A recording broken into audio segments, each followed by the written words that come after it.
Hi hello welcome to கருப்பு மனிதன் channel. இந்த வீடியோவில் நம்ம என்ன பார்க்க போறோம்னா, இந்த வருஷம் மிகப்பெரிய எதிர்பார்க்கப்பட்ட ரசிகர்களால் பிரபாஸ் நடிப்பில் வெளிவந்திருக்கிற கல்கி திரைப்படத்தோட இதுவரைக்குமான மொத்த வசூலை தாங்க பார்க்க போறோம். அதோட இந்த படத்தோட வசூலை பார்த்தீங்கன்னா இந்த படக்குழுவினருக்கு லாபத்தை தந்திருக்கா நட்டத்தை தந்திருக்கா அதை தாங்க பார்க்க போறோம். அதுக்கு முன்னாடி கருப்பு மனிதன் சேனலை நீங்க ஃபர்ஸ்ட் டைம் பார்க்குறவங்களா இருந்தீங்கன்னா கருப்பு மனிதன் சேனலை மறக்காம லைக் பண்ணுங்க, ஷேர் பண்ணுங்க, சப்ஸ்கிரைப் பண்ணுங்க, பக்கத்தில் இருக்க பெல் ஐக்கானையும் கிளிக் பண்ணிக்கோங்க. அப்போ தான் நான் போகிற வீடியோலாம் உங்களுக்கு வந்துட்டே இருக்கும். வாங்க வீடியோக்குள்ள போகலாம்.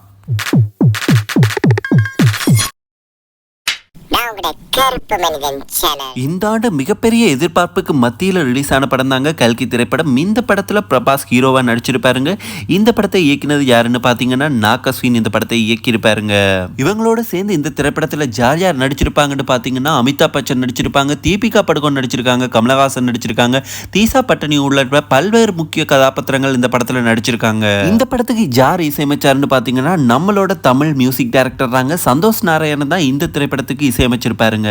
இந்த படம் ரிலீஸ் ஆன நாள்ல இருந்து கலவையான விமர்சனங்களை சந்திச்சு வந்ததுன்றது உண்மைதாங்க. ஒரு பக்கம் நெகட்டிவான விமர்சனங்களையும் ஒரு பக்கம் பாசிட்டிவான விமர்சனங்களையும் இந்த படம் சந்திச்சாலும் இந்த படத்தோட வசூல்ல எந்த விதமான பாதிப்பும் ஏற்படலை என்றதுதான் உண்மைங்க. அந்த வகையில பாத்தீங்கன்னா இந்த படம் மக்கள் மத்தியில மாபெரும் வரவேற்பை பெற்றுங்க. உலகளாவிய ரீதியில முதல் நாள்ல பெரும் வசூல் சாதனையை இந்த படம் செஞ்சிருக்குங்க. இந்த படம் ரிலீஸ் ஆகி இப்ப 15 நாட்கள் ஆன நிலையில இந்த திரைப்படம் இதுவரைக்கும் எத்தனை கோடி வசூலிச்சிருக்கு தெரியுமாங்க? இமாலய வசூல இந்த படம் எட்டி இருக்குன்னு தான் சொல்லணும். இந்த படம் இதுவரைக்குமே 1000 கோடி கடந்து பாக்ஸ் ஆபீஸ்ல பட்டையை கிளப்புதுன்னு தான் சொல்லணுங்க. நாளுக்கு நாள் இந்த படத்தோட வசூல் கூடின வண்ணமே இருக்குங்க. அப்படி பார்க்கும்போது இதுவரைக்குமே இந்த படத்தோட மொத்த வசூலை பார்த்தீங்கன்னா 1010 கோடி இது வரைக்கும் வசூலிச்சிருக்கா தகவல் வெளியிட்டிருக்காங்க படக்குழு. மேலும் இந்த படத்தை பார்த்தீங்கன்னா தமிழ்நாட்டில் மட்டுமே இந்த படம் 41 கோடிக்கு மேல வசூல் செஞ்சிருக்காங்க. இப்படத்துக்கு கிடைத்துள்ள மிகப்பெரிய வரவேற்பு பெருசா பார்க்கப்படுதுங்க தமிழ் சினிமால. தொடர்ச்சியா தோல்வி படங்களை சந்திச்சிட்டு இருந்த பிரபாஸுக்கும் இது ஒரு கம்பேக் படமா அமைஞ்சிருக்குன்றதுல எந்த விதமான மாற்று கருத்தும் இல்லை. நான் ஆரம்பத்தில் சொன்ன மாதிரியே இந்த படம் மிகப்பெரிய வெற்றி படமா பிரபாஸுக்கு அமைஞ்சிருக்கு.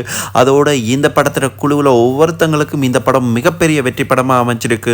அதோட இன்னொரு புதிய மைக்கல்ல இந்த படம் வசூல் ரீதியா சாதிக்கும்னு சொல்லி எல்லாருமே சொல்லிக்கிட்டு இருக்காங்க. இந்த வீடியோ உங்களுக்கு பிடிச்சிருக்கா? இந்த படத்தை நீங்க பார்த்துட்டீங்கன்னா அதோட நம்ம சேனலை ஃபர்ஸ்ட் டைம் பார்க்குறவங்களா நீங்க இருந்தீங்கன்னா மறக்காம லைக் பண்ணுங்க, ஷேர் பண்ணுங்க, சப்ஸ்கிரைப் பண்ணுங்க, பக்கத்தில் இருக்க பெல் ஐக்கானை கிளிக் பண்ணிக்கோங்க.